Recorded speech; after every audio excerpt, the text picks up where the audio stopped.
ხომ იცის ტიპები, ვისაც ბოლო iPhone-ი და MacBook-ი აქვს და ამბობენ მატერიალურ ნივთებს არანაირი მნიშვნელობა არ აქვს.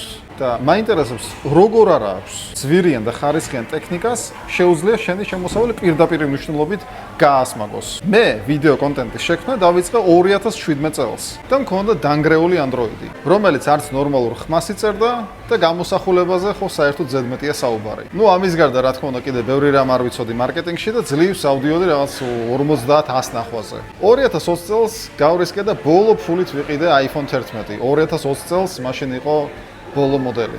Postscriptum არ გეუბნები, რომ აუცილებლად უნდა იყიდო ბოლო iPhone-ი. უბრალოდ გირჩევ, თუ გადაწყვეტილი გაქვს ხარისხიანი ვიდეოების შექმნა, უნდა გქონდეს ხარისხიანი ტელეფონი. ხო და ზუსტად 2020 წლის შემდეგ შეიცვალა ჩემი წარმატების ვექტორი. ანუ ვაზე ხარ მქონდა ტელეფონი, რომელსაც თან მაგარი ვიდეო კამერა ქონდა, თან ამონტაჟებდა და თან იმავე ტელეფონით ვტვირთავდი ამ ყველაფერს სოციალურ ქსელებში. ზოგი შეიძლება იტყვის, რომ კი, მაგრამ შეგეძლო მაგ ფულით, მაშინ 3000 ლარი ღირდა iPhone 11, გეყიდა ხარისხიანი კამერა. კი, მაგრამ მაგ კამერასთან ერთად გჭირდება კომპიუტერი, თორე თვითონ კამერაში ხო ვერ დაამონტაჟებ ვიდეოს და ვერც ატვირთავ სოციალური ქსელებისთვის. ამიტომაც დამწყებებისთვის ძალიან წამგებიანი ვარიანტია. ძვირიანი ვიდეო კამერა გჭირდება მაშინ, როცა უკვე ძვირიანი ტელეფონიც გაქვს, კომპიუტერიც და შეგიძლია უფრო მაგარი ხარისხი დადო ძვირიანი კამერის ხარჯზე. მანამდე საერთოდ არ გჭირდება. ხო და შენი არ ვიცი, მაგრამ მე ძვირიანი ტელეფონები და ტექნიკა ძალიან ბედნიერს მხდის. და ყველა ისმის გეუბნება, რომ მატერიალურ ნივთებს არანაირი მნიშვნელობა არ აქვს, დააკვირდი ტიპებს, რომ მატერიალური ნივთები